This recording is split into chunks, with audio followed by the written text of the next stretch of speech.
गिबियावनो बयखौबो बड' निउस इउटुब चेनेलनि गोदान खौराङाव बरायबाय। नोंथांमोननि थाखाय बे समाव माखासे खौरां लाबोदों।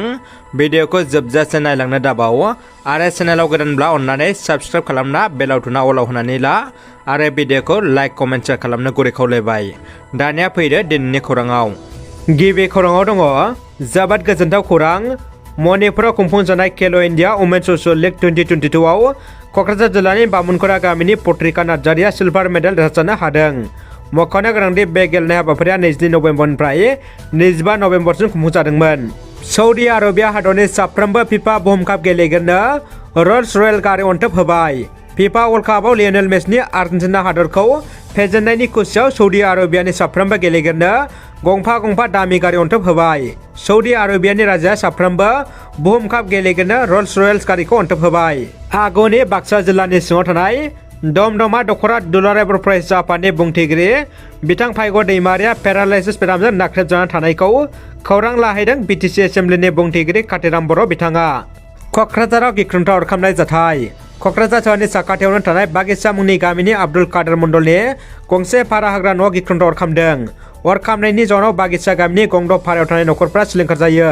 अदेबानि दासिम अर खामनायनि गुबै जाहोनखौ मिथिनो मोननाय जायाखै। जाथाय थिलियाव सोरखारनि अर खोमोरग्रा बिफानारिफ्रा थांनानै अर खामनायखौ खोमोरनो हायोब्लाबो अरजों खामजानाय गंद' नखरफोरनि दोहोन दौलत गासैबो सेवहांगार जालाङो।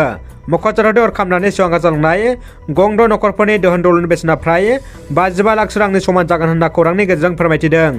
समाज सिबियारि सुबुं अनफावरि सुदेव ब्रह्म बिथाङा सा 39 सुबुंफोरनो गुदुं जि कम्बल रानना होदों।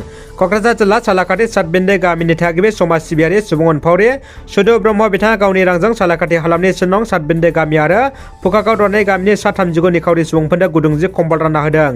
मख'जाथावदि जायफोर सुबुं एबा नखरफोराव खामानि मावनो हानाय गोख्रों सुबुं गैला, रां खामायनायनि राहा गैया, फिसाय थैजानाय रान्दि आइजो, बोराय बुरै बैसो जानाय बैसोरनो समाज सिबियारि सुदेव ब्रह्म बिथाङा गावनि रांजोंनो गोजां बोथोराव जोमनो थाखाय गुदुं जि एबा कम्बल रानना होदों। मख'जाथावदि समाज सिबियारि बिथाङा सुबुंफोरनो बायदि अनसुंथाइ होनायनि अनगायैबो स्रां एकाडेमि मुंनि मोनसे सोलोंसालि गायसननानै उन्दै गथ' आरो लाइमोनफोरखौ हारिमु आरो गेलेमु बिथिंनि फोरोंथायखौ रां लायालासे होगासिनो दङ। दिनैनि ISL नैथि खेलायाव बर'नि फिसा जोलुरनि जोहोलाव हलिचरन नार्जारिया हायद्राबाद एफसिनि जानानै ATK महन बागान एफसिनि हेंथायै गेलेगोन। बे गेलेनाया हरनि 7:30 रिंगायाव जागोन। बे खेलाखौ नायनो बयखौबो खावलायबाय। दानिया फैदो जोबथा खौराङाव। बिटिआरनि मावफुं सोद्रोमा रन्जित बसुमतारी बिथाङा बर'नि गुबै धोरोमखौ मिथिया नामा? सोंलु दैखांदों। बिटिआरनि मावफुं सोद्रोमा रन्जित बसुमतारीया बर' हारिनि गुबै धोरोमखौ बर' होनना बुंनायनि सायाव खेंफोरथि होदों। दुलाराय बाथौ गौथुमनि दौरि हान्जानि लेंथुमगिरि बिथाङा थारैनो रन्जित बसुमतारी बिथाङा बर'नि गुदि धोरोमनि सोमोन्दै गियान गैया नामा? ना गोसो जानानैनो बाथौ धोरोमखौ नेवसिनानै बुंबाय नामा? रन्जित बसुमतारी बिथाङा खेंफोरथि होनांगौ आरो बाथौआरि रायजोफोरनि निमाहा बिनांगौ होनना बिथाङा दाबि खालामदों।